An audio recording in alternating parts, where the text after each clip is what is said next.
Sad idemo dalje da pričamo o illegal defense-u. To je druga tema. Znači, govorili smo o hand checku, objasnili sve o hand checku. Kako je to išla ta njegova promjena, kako je uticala na igru i tako dalje. Mislim da je sve u klipu objašnjeno. I sad idemo na illegal defense. Ovako kaže. Znači, većina ljudi misli da je 90-ih NBA odbrana bila samo fizička i samo 1-1, jer navodno nije bilo dozvoljeno preuzimanje i udvajanje. To je isto misli moj dobri drug Giuliano, poznati već svima, zbog tog illegal defense. Međutim, to je naravno uvek, kao i uvek, banalizovanje, pojednostavljivanje stvari koje nije baš tako. To tako jeste u načelu, pravilo kaže, ali je to u praksi bilo drugačije dosta. Evo ako sad ćemo imati definiciju šta je illegal defense. Kaže, ilegalna odbrana je pravilo koje je ograničavalo kako tim sme da pomaže u odbrani. U najjednostavnijem smislu NBA nije dozvoljavala klasičnu zonu kao danas. Svaki igrač je morao da bude vezan za svog čoveka. To znači da odbrana nije mogla slobodno da stoji u zoni i čeka napad. Eto, to kaže definicija illegal defense. A ovako kaže, u realnosti nije bilo tako striktno. Ovdje je bitno da se razume jedna stvar.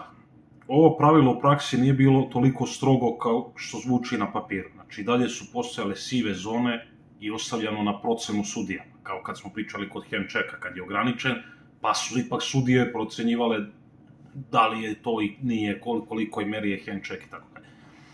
Pa neki sudija pusti, neki svira, procena, svaki čovjek je drugačiji, kad nemaš jasno, egzaktnu definiciju šta je. Kaže ovako, znači, bitno se razume jedna stvar, ovo pravilo u praksi nije bilo toliko strogo kao što zvuči na papiru. U teoriji svako je morao da čuva svog igrača i nije smjelo da se stoji u zoni. Ali u realnosti odbrana i dalje imala pomoć. Samo što ta pomoć nije izgledala kao današnja organizovana zona ili sistemska rotacija u odbrani. Već je više bilo reaktivno. To ono što sam pričao, kada on probije tu prvu liniju, Jordan ili kogod, kada krene, oni tada mogu da pomeraju, mogu da skupljaju, razumeš? I njihovi igrači se pomeraju u napadu, ne stoje. Oni sad tamo u ćošku i bleje u ćošku, ovamo se igra košaka, razumeš? Znači, igrač bi pomogao u odbrani, zatvorio prostor i onda se vraćao na svog čoveka. Znači, bilo je i to pomogneš pa se vratiš, pa su oni, razumete, igrač krene na prodor, tvoj je igrač negde u ćošku, ti uđeš, pomogneš, znači već ga tu kao udvojite i onda se vratiš brzo na svog igrača, razumete? To su ta lažna preuzimanja koja se i dan danas koriste u košarci, u evropskoj više, ali i onda je tu isto, kažem, bilo sivi zona, da je neko više pomagao, manje, nije se to uvek tako sudilo, striktno i tako dalje. I zato i vidimo one snimke i pričali smo o Pistonsima, da ga teraju levo u čeljusti, pa ga tu zatvore njih dvojica trojica, pa ga odvale, pa se vrati na svog igrača, razumiješ? I oni snimci gde je Jordan 1-3, 1-4, kad ga svi, i ne samo oni, neki drugi, ali to je to. Tad je postoje taj legal defense, ali vidimo kako je to bilo sve. Znači, nije to bila ni čista improvizacija bez pravila, ali nije bila ni ova današnja strukturisana timska odbrana i rotacija. Pa kaže ovako, kako je izgledala odbrana 90-ih? Svako čuva svog igrača. Pomoć dolazi, ali kraći. Razumete, to ono što sam sad malo pričao. Nema konstantnog stajanja u reketu bez odgovornosti. Znači, u odbrani, da sad je centar je tamo negde, a ti sad stojiš u reketu, razumiješ, nego ti moraš da budeš pored svog, ali centar se kretao tu, oko posta i reketa, taj napadač, samim tim i ovaj odbranbeni igrač, a nije mu se sudilo 3 sekunde, tako da su i tu zloupotrebljavali. Bili u reketu kao čuva svog igrača centra, ali u reketu, pa kad ovaj neki krene na prodor, on ga tu zatvori, pa se vrati kao na centra, i tako dalje. Sve je to bilo onako nejasno, to je illegal defense, jedan veliki mit, onako, koji je nekako postoji to pravilo, mislim, postojalo je zvanično, ali sve je to bilo nekako onako neka siva zona. Kaže, i nema slobodnog prebacivanja rotacija kao danas, dobro, to smo rekli. Šta je posljedica toga? To je značilo da su napadači češće igrali 1 na 1 situaciju, to smo isto već spominjali. Jer odbrana nije mogla da se organizuje kao sistem koji te čeka sa svih strana. Pomoć je postojala, ali nije bila strukturirana. Eto, to smo sve objasnili malo pre, da sad ne ponavljam reči, shvatate šta je poenta. A kaže, kakva je situacija danas? Danas je potpuno druga priča. Odbrana sme da igra zone koncepte, switch sisteme i stalne rotacije. Svi igraju kao jedan sistem koji reaguje zajedno. Ne braniš igrača, nego se brani prostor. To sam isto spominjao tamo kod Hemčeka kad smo pričali.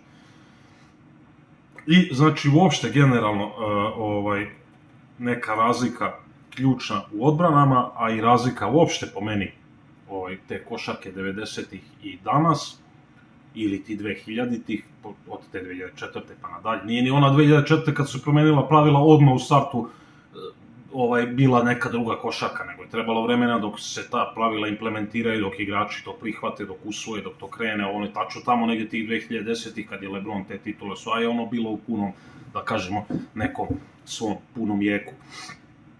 I do dan danas naravno je ostalo. Evo ovako kaže, ključna razlika odbrane 90-ih i danas, a to je po meni i kažem, uopšte ključna razlika između te ere i ove, je da je u 90-im bio svako odgovoran za svog čoveka. Danas je svako odgovoran za prostor.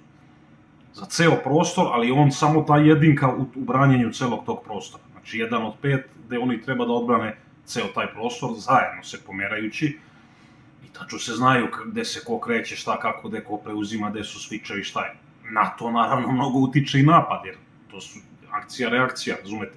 Znači, nego te i napad tera sa svojim akcijama da pomeraš ti odbranu onako kako on hoće, da bi se otvorile neke situacije, da bi ostali neki mismečevi i tako dalje, pričat ćemo o tome detaljnije. Ali shvatate suštinu i poentu. I uopšte po meni, znači, opet već treći put počinjem da kažem, pa odlutam na drugu neku stvar. 90-ih je košarka se više vodila na neko individualno rešavanje, a posle toga na timsko. Mislim, ima individualno rešavanje u okviru tog timskog, ali je više funkcioniše tim protiv tima, prostor protiv prostora, sistem protiv sistema, gde se neki pojedinci naravno moraju da rešavaju u okviru tog sistema, a 90-ih je više se svodilo na suvi neki individualni kvalitet i neko suvo individualno rešavanje, što je recimo kod Jordana bilo.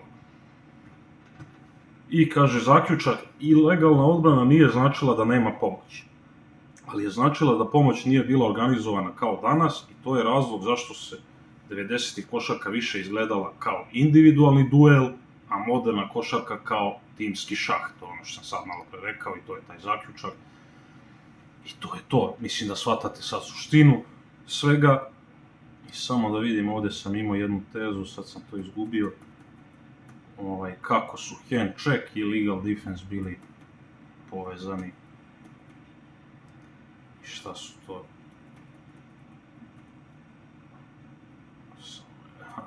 Kaže, veza sa hand checkom.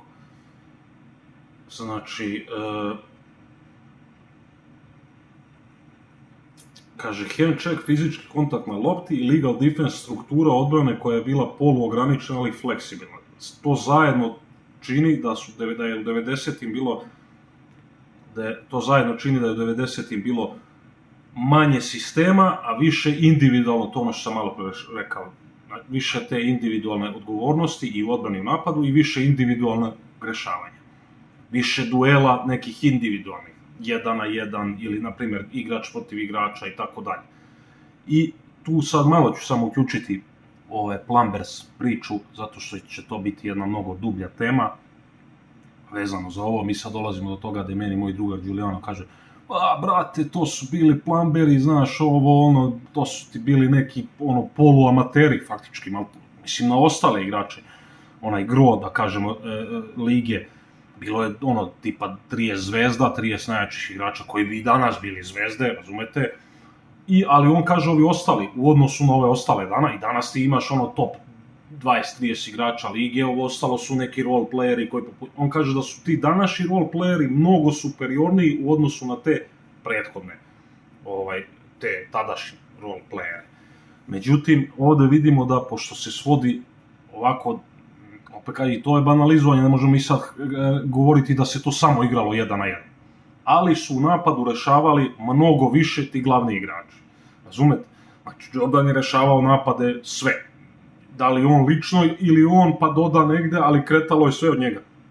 Što faktički znači da ti sporedni igrači nisu ni bili toliko važni kao danas. Razumete šta hoću da kažem? Ne da nisu bili važni uopšte, ali u rešavanju napada i u tome nisu igrali toliko veliku ulogu kao danas.